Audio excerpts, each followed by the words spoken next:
안녕하세요. 울산 행복신협 총무과 김예린 주임입니다. 소득공제와 세액공제의 차이에 대해 알고 계신가요?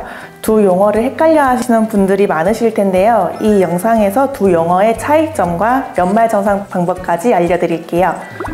소득공제는 말 그대로 소득을 줄여주는 제도입니다.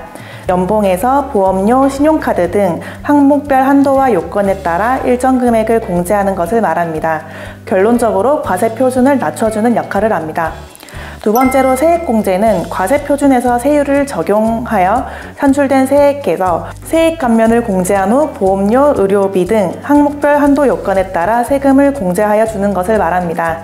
즉, 소득공제 이후 계산된 세금을 차감하여 주는 역할을 합니다. 즉, 소득공제와 세액공제의 차이는 과세표준을 줄이냐, 산출된 세금을 줄여주냐의 차이입니다. 두 용어의 차이를 알았다면 똑똑하게 13월에 월급을 챙기는 방법 차근차근 준비해 볼까요?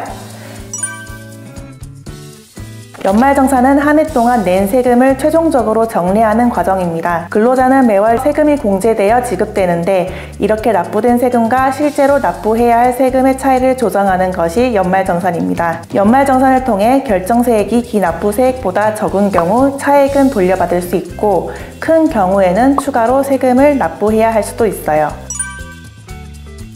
가장 중요한 것은 필요 서류를 준비하는 것입니다.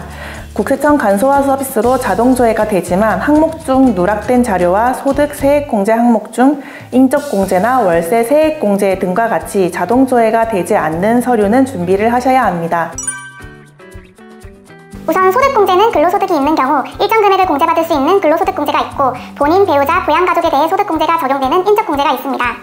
또한 본인 및 자녀 교육비에 대해 공제받을 수 있는 교육비 소득공제, 신용카드 사용액에 따라 소득공제를 받을 수 있고 사용금액이 일정 기준을 초과하면 추가 공제를 받을 수 있는 신용카드 사용액 공제도 있습니다. 이외에도 장기주택 저당 차입금 이자 상환액에 대해 소득공제를 해주는 주택자금 공제도 있습니다. 다음으로는 세액공제는 본인 및 가족의 의료비 지출에 대해 받을 수 있는 의료비 세액공제와 공익법인이나 비영리 단체에 기부한 금액에 대해서 세액공제를 받을 수 있는 기부금 세액공제, 주택을 임대하는 경우 일정 조건과 금액 이하의 임대소득에 대해 세액공제를 받을 수 있는 주택임대세액공제도 있습니다. 각 항목마다 한도와 세부 요건이 다르니 잘 확인해 보세요. 이제 홈택스를 활용할 차례입니다. 소속 회사에서 근로자 기초자료 등록이 완료되었다면 홈택스 사이트에서 내가 낸 세금과 공제 항목별 사용 내역을 한눈에 확인할 수 있습니다. 홈택스에서 로그인하고 연말정산 메뉴를 클릭하면 나의 공제 항목을 자동으로 확인할 수 있어요. 여기에 맞게 서류를 추가로 준비하시고 신청하시면 됩니다. 마지막으로 중요한 건 제출 전 한 번 더 확인하는 겁니다. 간혹 누락된 항목이 있을 수 있는데 이런 부분이 연말정산에 큰 영향을 미칠 수 있거든요. 다시 한번 꼼꼼히 확인하고 공제 항목을 빠짐없이 잘 챙겨서 많은 세금을 절약할 수 있도록 하세요. 연말정산을 마친 후에는 내가 환급받을 세금 금액도 확인할 수 있습니다. 환급금은 회사마다 기준이 좀 다르지만 2월 또는 3월에 지급됩니다. 그럼 2024년 꼭 알아야 할 연말정산 꿀팁! 올해 연말정산에서 가장 눈여겨봐야 하는 항목은 단연 신용카드 공제입니다. 올해는 지난해 사용액 대비 5% 이상 사용액이 증가하였을 경우 사용분에 대해 최대 100만원 10% 추가 혜택을 볼 수 있습니다. 두 번째, 장기주택 저당 차입금 이자 상환액 공제 확대입니다. 장기주택 저당 차입금 이자 상환액이 원래는 최대 1,800만원 공제 한도에서 2천만원까지 상향됐고 주택의 기준 시가도 5억원 이하에서 6억원 이하로 완화되었습니다. 세 번째, 주택 청약 종합저축 소득공제 한도 상향입니다. 내 집 마련을 위한 주택 청약 종합저축 납입액에 대한 소득공제 한도도 상향됩니다. 주택 청약 종합저축 소득공제는 총 급여액이 7천만원 이하인 무주택 세대주가 납입액의 40%를 근로소득 금액에서 공제받을 수 있었는데요. 소득 공제 한도 기준이 기존 연 240만원에서 연 300만원으로 높아졌습니다.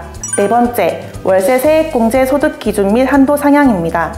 무주택자이면서 매월 고정적으로 월세를 내는 근로자분들은 월세 세액공제를 받을 수 있었는데요. 올해부터 총 급여액이 7천만원에서 8천만원으로 완화됐고 공제 한도 금액도 750만원에서 1,000만원으로 상향되었습니다. 마지막 꿀팁은 월세 세액 공제를 받지 못하시는 1주택자 근로자분들도 월세 공제 혜택을 받을 수 있다? 투자 목적, 이직 등 다양한 사정으로 월세로 살고 있는 분들이 많을 텐데요. 1주택자 분들도 월세 납부 내역을 홈택스에 현금 영수증을 첨부하여 소득공제를 받으실 수 있습니다. 이를 위해 집주인에게 따로 연락을 해야 한다고 생각하실 수 있지만 연락을 할 필요가 전혀 없습니다. 준비 서류는 임대차 계약서, 월세 납입 내역, 서류만 있으면 홈택스 홈페이지에 업로드하고 나면 현금 영수증 처리가 가능합니다. 홈택스 월세 현금 영수증 발급하는 방법은 홈택스 홈페이지에 접속하여 우측 상단에 상담 제보를 클릭합니다. 현금 영수증 민원 신고에 주택 임차료 월세 카테고리를 클릭하고 주택 임차료 현금 영수증 발급 신청하기를 누르시고 기본 인적사항 등 빈칸을 입력해 주시면 됩니다. 임대차 계약서에 관련된 내용이 나와 있으니 이를 참고하시고 입력하세요. 월세를 납부한 내역을 서류로 제출하면 끝이 납니다.